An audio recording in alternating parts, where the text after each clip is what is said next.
pour creuser davantage le dernier TP qu'on a vu. En fait, on a commencé par quoi? On a commencé tout d'abord par copier-coller le DAO et exactement copier abstract DAO et connect BD. Ça marche. J'avais dit que connect BD ou bien connect DB, c'est la même chose. Il sert à deux choses.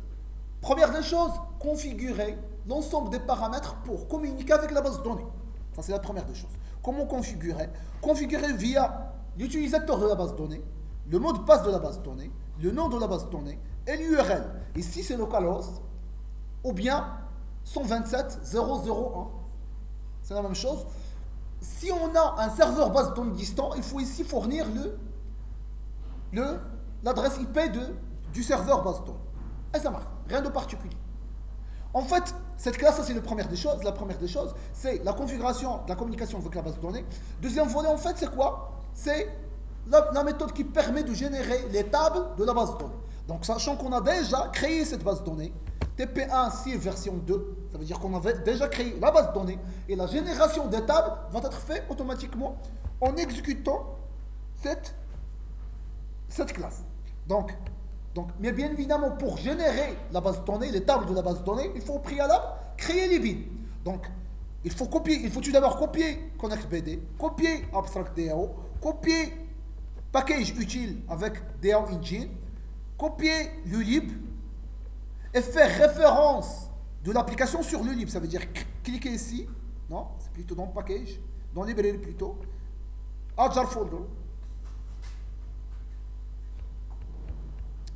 Mes documents, NetBeans, le nom du projet c'est app1, c'est app1, c'est pas source, lib, et pointer sur le MySQL connector, on fera ouvrir.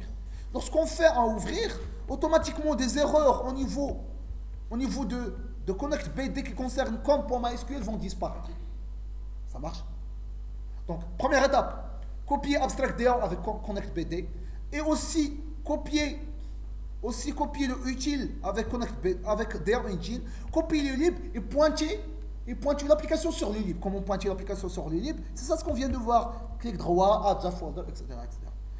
Donc, pour que ça fonctionne, pour que la méthode ConnectBD, pour que la classe ConnectBD puisse générer la base de données, il faut créer au préalable les bins. Donc, il faut positionner dans le package bin et créer les bins. Ok. Deuxième étape, en fait, c'est de créer UserDAO. UserDAO, c'est quoi? C'est une classe qui permet d'interagir avec la base de données. Comment il va interagir avec la base de données?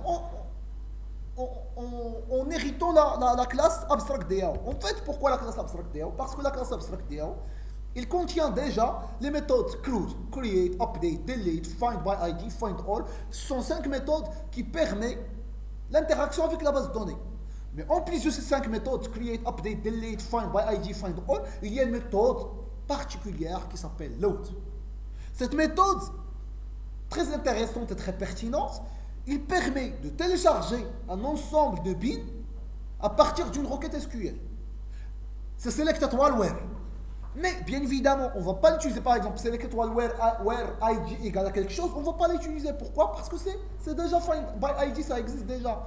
Selected wall, point virgule, on ne va pas utiliser load pour exécuter la méthode selected wall. Pourquoi? Parce qu'on a déjà une méthode find all qui permet de télécharger. Par contre, si on a une méthode prédéfinie qui permet par exemple, je ne sais pas, de télécharger les utilisateurs dont leur password égale à UNS, donc password c'est pas un ID, password c'est un autre champ.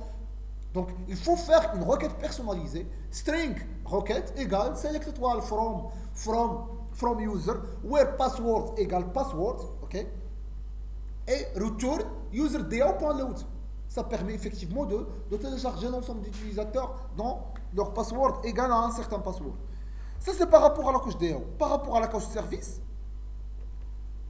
c'est simple. On va y avoir une référence sur la DAO et par la suite exécuter ce DAO pour faire l'intelligence de l'application. Grosso modo, c'est ça. Et merci.